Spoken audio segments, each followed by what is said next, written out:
पिछले 48 घंटे से 72 घंटे से बहुत सारे शिक्षकों का मैसेज भी आ रहा है और फोन कॉल्स भी आ रहे हैं। अब उनको लगता है कि आप हमारे खबर पर कॉग्निजेंस ले रहे हैं, कार्रवाई कर रहे हैं, एजेंसी तक पर आपने कार्रवाई कर दी। जो हमने खबर चलाई कि भाई 1 लाख से 1.25 लाख लेते, आपने एजेंसी तक पर कार्रवाई कर दी। कपड़ा जो वस्त्र सप्लाई करने का जो सेंट्रलाइज चीजें हो रही थी उसको आपने रद्द कर, जिन जिन सवालों को हम खड़ा किए उन सवालों पर आप त्वरित कार्रवाई किए। तो लोगों को एक भरोसा जग गया है कि टाइम्स ऑफ स्वराज के माध्यम से कुछ खबर अगर चलेगी तो सिद्धार्थ सर जो है रिस्पॉन्स भी लेते हैं और कार्रवाई भी करते हैं। तो सर एगो मेरा भी आग्रह है, सब शिक्षक लोगों का फोन आ रहा है और आप कर भी सकते, इसमें कुछ है भी नहीं। जो एजेंसी को हटाया है, ठीक की एजेंसी गोलमाल कर रहा था, लेकिन जो फर्स्ट फेज में जिन लोगों का सक्षमता पास जिन लोगों की है उनकी पोस्टिंग हो जानी चाहिए। अब ये नहीं होना चाहिए कि सेकंड टर्म में भी परीक्षा हो, उसका रिजल्ट निकले तब सब लोगों को साथ, क्योंकि फर्स्ट टर्म में बहुत ज्यादा दबाव भी था शिक्षकों पर, अपने संघ का दबाव था, जो लोकल राजनीति था उसका भी दबाव था, तो बहुत सारे लोग फॉर्म भरे भी नहीं। लेकिन जो फॉर्म भरे हैं वो मेरिट में भी आए हैं और अच्छे मार्क्स भी आए हैं, और इस उम्मीद से कि वो अपने इलाके में लौट, बहुत सारे लोग तो ऐसे हैं जिनका पहले ही पोस्टिंग हो गया था दूसरे जिले में, तो वो वापस अपने जिला में लौट रहे हैं। जो आप क्राइटेरिया बना रहे हैं उस क्राइटेरिया में नंबर का जो आधार आप बना रहे हैं उसको लेकर भी लोगों में एक उत्साह है, क्योंकि ये जो एक मानसिक तौर पर जो एक चीजें चल रही है कि किसी भी समय हम यहाँ से जा सकते हैं, तो उसका असर पड़ता है, पढ़ाने पर भी असर पड़ता है, जहाँ वो रह रहे हैं जो पूरा एस्टेब्लिशमेंट है उस एस्टेब्लिशमेंट पर भी उसका असर पड़ता है। इसलिए सर जितनी जल्दी हो सके,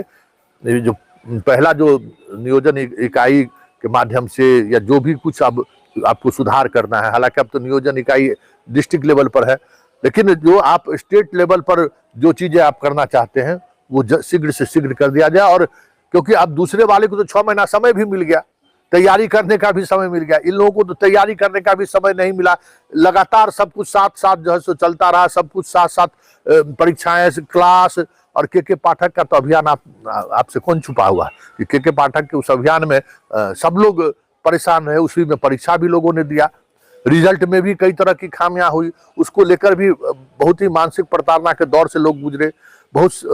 लगभग 20 से 30% ऐसे टीचर हैं जिनको दूसरा तीसरा चॉइस भी मिला है, वो लोग एक अलग तनाव में है कि वो दूसरी बार हम फिर सक्षमता के परीक्षा में शामिल होंगे। तो ये सारी चीजें चल रही है। ऐसे में हमें लगता है कि जितनी जल्दी पोस्टिंग आप कर दे, सब शिक्षकों का यही मांग है, वो आप जरूर देखें उसका। एक और बात जो बार बार आ रहा है कि बहुत सारे लोगों का फर्जी डिग्री वाला मामला था, उसकी जांच पटना में की गई, लेकिन उसमें जो सही टीचर है उसका 5 महीने से वेतन बंद है, उन लोगों को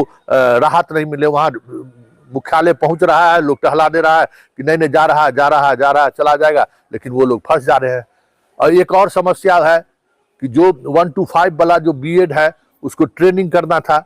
सरकार नहीं कराई है ट्रेनिंग 2 साल का, इस वजह से उनका जो वेतन है उस वेतन में कुछ परेशानी उनको हो रही है, मतलब उनको अनट्रेंड का वेतन देने का निर्णय ले लिया गया है। इसमें भी हमें लगता है कि विभाग को सोचना चाहिए कि विभाग की गड़बड़ी की वजह से ये चीजें हुई हैं, तो ये मौका मिलना चाहिए। जो अनट्रेंड का वेतन अब देने की बात हो रही है तो उसमें क्या सुधार हो सकता है, इन सब चीजों को हमें लगता है कि जब आप सब तमाम बिंदुओं पर आप सोच रहे हैं, तमाम बिंदुओं को लेकर आपकी चिंता भी है, तो थोड़ा इन सब विषयों की तकनीकी चीजों पर भी हम उम्मीद करते हैं आप एक सार्थक जो रास्ता हो सकता है वो जरूर अख्तियार कीजिएगा। में भी शिक्षा विभाग ने बहुत अच्छे काम किए हैं और इसी वजह से आज शिक्षा के क्षेत्र में पढ़ाई में कुछ सुधार आया है, लेकिन उसमें और सुधार की आवश्यकता है। हम लोग चाहते हैं कि जो पढ़ाई हो, चाहे वो स्कूलों में हो या कॉलेजों में हो, उसका स्तर बहुत अच्छा हो और बिल्कुल स्टूडेंट सेंट्रिक हो पढ़ाई, और ताकि बिहार का जो फ्यूचर जनरेशन है वो बेहतर इक्विप्ड हो सके, कामयाब हो सके भविष्य में।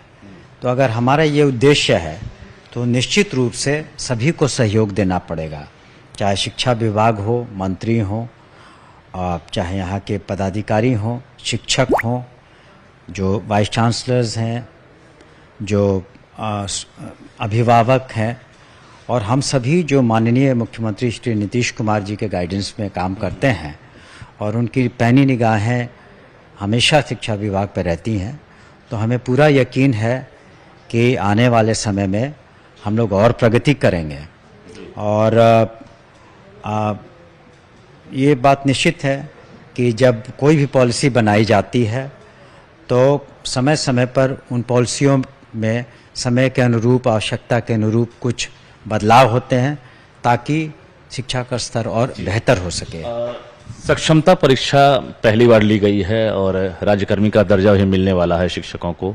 लगातार सरकार को भी इंतजार है और शिक्षक भी इंतजार में है कि काउंसलिंग कब से होगी, पोस्टिंग कब से होगी। सक्षमता को लेकर क्या तैयारी है? सक्षमता को लेकर काउंसलिंग की तैयारी है, लेकिन आप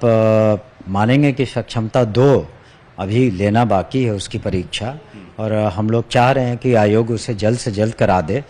ताकि जो लोग एप्लीकेंट हैं, मेरे ख्याल से 75-80 हज़ार और हैं, वो लोग जल्द से जल्द परीक्षा ले सकें। और जब परीक्षा फल आ जाएगा तो हम लोग आगे बढ़ेंगे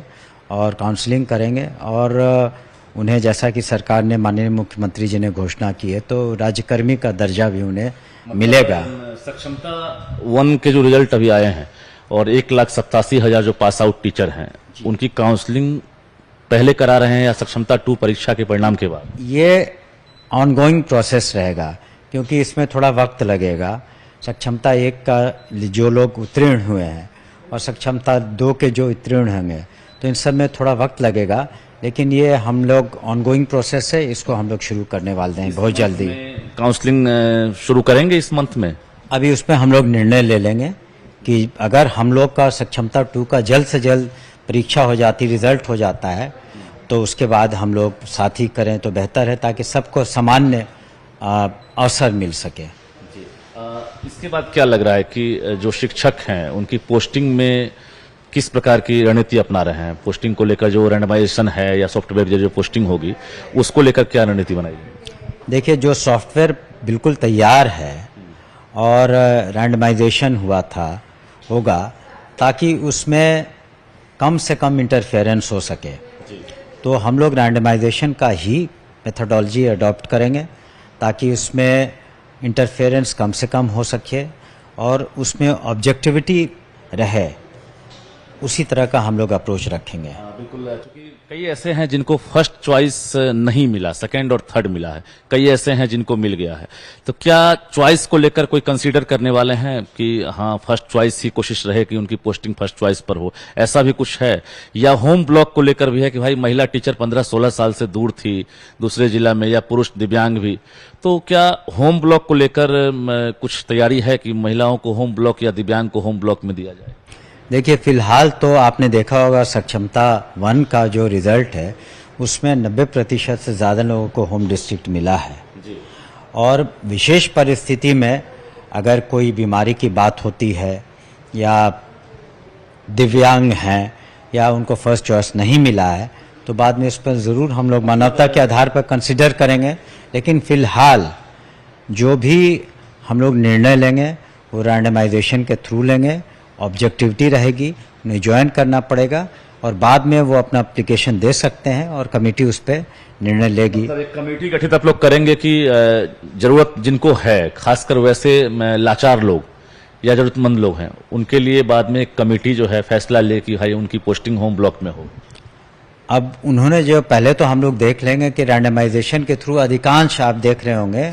फर्स्ट फेज में भी जो हुई है सक्षमता की परीक्षा, उसमें अधिकांश को 90% से अधिक को गृह जिले मिल गए हैं, तो ऐसे केसेस कम होंगे। लेकिन अगर जैसा कि हमने कहा दिव्यांग हो या कोई ऐसी बीमारी हो घर में या शिक्षक को, ऐसे केसेस में निश्चित रूप से हम लोग आगे चल के कंसिडर करेंगे।